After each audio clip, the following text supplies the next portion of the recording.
Baik semuanya, Assalamualaikum warahmatullahi wabarakatuh. Perkenalkan, nama saya Sabila Yonastasia dengan NIM 125 dari kelas HPI 3C. Hari ini saya akan menerangkan mengenai materi dari mata kuliah Fikih Munakahat, yaitu peminangan. Baik, langsung saja. Yang pertama yaitu adalah peminangan. Kata peminangan berasal dari kata pinang. Dalam bahasa Arab disebut khitbah. Peminangan adalah upaya ke arah terjadinya perjodohan antara pria dan wanita. Meminang disebut juga melamar. Menurut etimologi, meminang atau melamar artinya meminta wanita untuk dijadikan istri bagi diri sendiri atau orang lain. Sedangkan menurut terminologi, peminangan ialah upaya ke arah terjadinya hubungan perjodohan antara seorang pria dengan seorang wanita atau seorang laki-laki meminta kepada seorang perempuan untuk menjadi istrinya dengan cara-cara yang umum berlaku di tengah-tengah masyarakat. Kemudian Sayyid Sabiq menerangkan bahwa khitbah adalah upaya untuk menuju perkawinan dengan cara-cara yang umum berlaku di masyarakat. Khitbah merupakan pendahuluan dari perkawinan dan Allah telah mensyariatkan kepada pasangan yang akan menikah untuk saling mengenal. Menurut Imam Asy-Syarbini, khitbah adalah permintaan seorang laki-laki kepada seorang wanita untuk menikah dengannya. Kemudian dasar hukum peminangan. Peminangan sangat dianjurkan agar kedua mempelai dapat saling mengenal satu sama lain. Ini berarti peminangan lebih banyak manfaat daripada mudaratnya. Semua hal tentang kehidupan telah diatur secara baik dalam Al-Quran maupun hadis. Begitu juga berbagai hal tentang peminangan. Sebagaimana dalam Al-Quran surat Al-Baqarah ayat 235 sebagai berikut. Wala junnaha alaikum fima araltum bihi min kitabatin nisa'i au aknatum fi anfusikum alimallahu annakum satazzukurunahunna walakin la tuwa'iduhunna siran ila an taqulu qawlan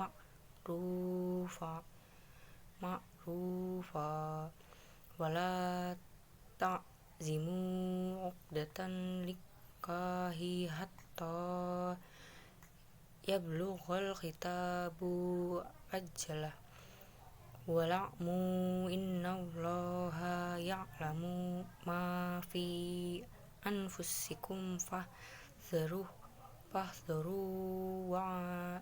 wa'lamu annallaha ghafurun halim, yang artinya, dan tidaklah ada dosa bagi kamu meminang wanita-wanita itu dengan sindiran atau kamu menyembunyikan keinginan mereka dalam hatimu. Allah mengetahui bahwa kamu akan menyebut-nyebut mereka dalam pada itu.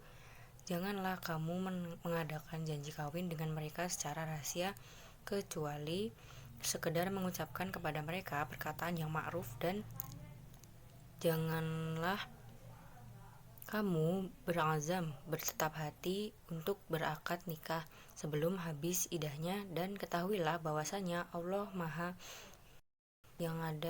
mengetahui apa yang ada di dalam hatimu, maka takutlah kepadanya. Dan ketahuilah bahwa Allah Maha Pengampun lagi Maha Penyantun. Hadis menetapkan boleh melihat perempuan yang dipinang, namun ada batas-batas yang boleh dilihat. Jumhur ulama menetapkan yang dilihat adalah wajah dan kedua telapak tangan yang merupakan batasan aurat bagi perempuan. Alasannya, melihat wajah karena dapat melihat kecantikannya, sedangkan dengan melihat telapak tangannya dapat diketahui kesuburan badannya. Kemudian syarat peminangan. Yang pertama yaitu syarat mutakhsinah. Syarat mutakhsinah adalah syarat yang merupakan anjuran pada laki-laki yang hendak meminang agar meneliti wanita yang akan dipinangnya sebelum melangsungkan peminangan. Di antaranya yang pertama yaitu wanita yang pinang hendaknya sekufu atau setara atau sejajar dengannya. Kedua, meminang wanita yang memiliki sifat kasih sayang dan peranak. Yang ketiga, meminang wanita yang jauh hubungan kerabatnya dengan laki-laki yang meminang. Kemudian yang keempat yaitu mengetahui keadaan jasmani, akhlak, dan keadaan-keadaan lainnya yang dimiliki oleh wanita yang akan dipinang. Kemudian syarat yang kedua yaitu syarat lazimah. Syarat lazimah adalah syarat yang wajib dipenuhi sebelum peminangan dilakukan. Sah atau tidaknya peminangan tergantung pada syarat-syarat yang lazimah. Yang pertama yaitu tidak berada dalam ikatan perkawinan sekalipun telah lama ditinggalkan oleh suaminya. Kemudian yang kedua, tidak diharamkan untuk menikah secara syarok. Kemudian yang ketiga, tidak sedang dalam masa iddah.